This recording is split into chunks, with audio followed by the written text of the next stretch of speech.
சற்று முன் வெளியான முக்கிய அறிவிப்பின்படி 4000 ஆசிரியர் காலி பணியிடம் நிரப்ப நடவடிக்கை. குட் நியூஸ் சொன்ன தமிழக அரசு.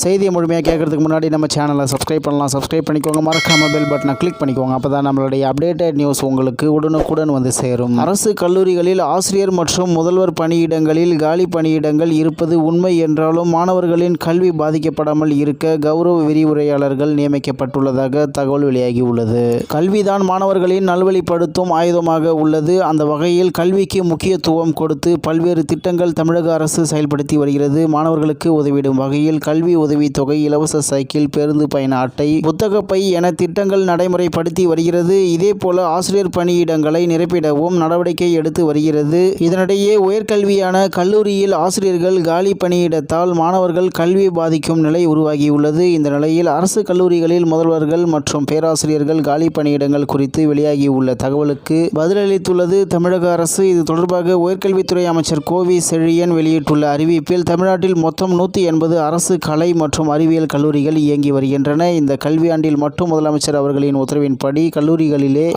கல்லூரிகளே இல்லாத பகுதிகளில் புதியதாக 15 அரசு கலை மற்றும் அறிவியல் கல்லூரிகள் தொடங்கப்பட்டுள்ளன. அனுமதிக்கப்பட்ட கல்லூரி பேராசிரியர்கள் பணியிடங்கள் குறித்தும் நிரப்பப்பட்ட முதல்வர்கள் குறித்தும் முற்றிலும் தவறான செய்திகள் வெளியிடப்பட்டுள்ளது. உதாரணமாக அரசு கலை மற்றும் அறிவியல் கல்லூரிகளில் 1500 பேராசிரியர்கள் மட்டுமே உள்ளனர் என செய்தி வரப்பெற்றுள்ளது. ஆனால் உண்மையில் 4711 பேராசிரியர்கள் நிரந்தரமாக பணியாற்றி வருகின்றனர். மேலும் 9000 ஆசிரியர் பணியிடங்கள் காலியாக உள்ளது என தெரிவித்துள்ளதும் தவறானதாகும். காலி பணியிடங்களில் கௌரவ விரிவுரையாளர்கள் நியமனம் செய்யப்பட்டு மாணவர்களின் கல்வி பாதிக்காமல் இருக்க ஏற்பாடு செய்யப்பட்டுள்ளது. மேலும் 2015ஆம் ஆண்டிற்கு பிறகு ஆசிரியர் தேர்வு வாரியத்தின் மூலம் ஆசிரியர் பணியிடங்கள் நிரப்பப்படாததால் இந்த காலி பணியிடங்கள் ஏற்பட்டுள்ளன. இதனை சரி செய்ய இவ்வரசு பொறுப்பேற்றவுடன் 4000 ஆசிரியர் பணியிடங்களை அரசு ஆசிரியர் தேர்வு வாரியம் மூலம் நிரப்பிட ஆணை வெளியிடப்பட்டது. பல்வேறு நிலையில் இதன் மீது 54 வழக்குகள் தொடரப்பட்டதால் நாளதுவரை மேற்படி பணியிடங்கள் நிரப்பிட காலதாமதம் ஏற்பட்டு வருகிறது. வழக்குகளை விரைவில் முடித்து மேற்படி காலி பணியிடங்களை நிரப்பிட உரிய சட்டப்பூர்வமான நடவடிக்கைகள் மேற்கொள்ளப்பட்டு வருகின்றன.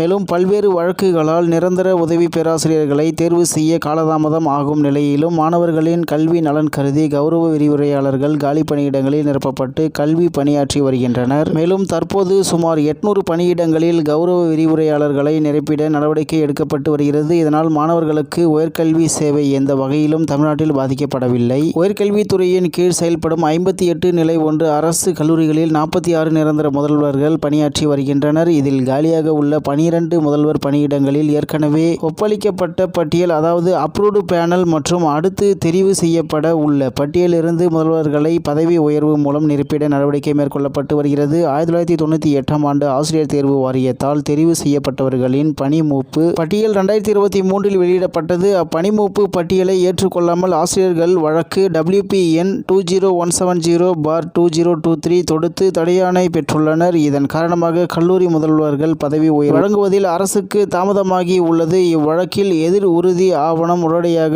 தாக்கல் செய்யப்பட்டுள்ளது. இதன் மீதான இறுதி ஆணை இதுவரை நீதிமன்றத்தால் வெளியிடவில்லை. வழக்கினை விரைந்து முடித்திட சட்ட ரீதியான உரிய நடவடிக்கைகள் மேற்கொள்ளப்பட்டு வருகிறது. வழக்கு முடிவுக்கு வந்தவுடன் காலியாக உள்ள கல்லூரிகளில் முதல்வர்கள் பணியமர்த்தப்படுவார்கள். எனினும் கல்லூரியின் நிர்வாக நலன் மற்றும் மாணவர்கள் நலன் கருதி முதல்வர் பணியிடம் காலியாக உள்ள கல்லூரிகளில் கல்லூரியின் மூத்த பேராசிரியர்கள் முதல்வர்களாக முழு கூடுதல் பொறுப்பில் நியமிக்கப்பட்டு சிறப்பாக பணியாற்றி வருகின்றனர் என அமைச்சர் கோவி செழியன் தெரிவித்துள்ளார் என்று தகவல் வெளியாகியுள்ளது என்பது குறிப்பிடத்தக்கது.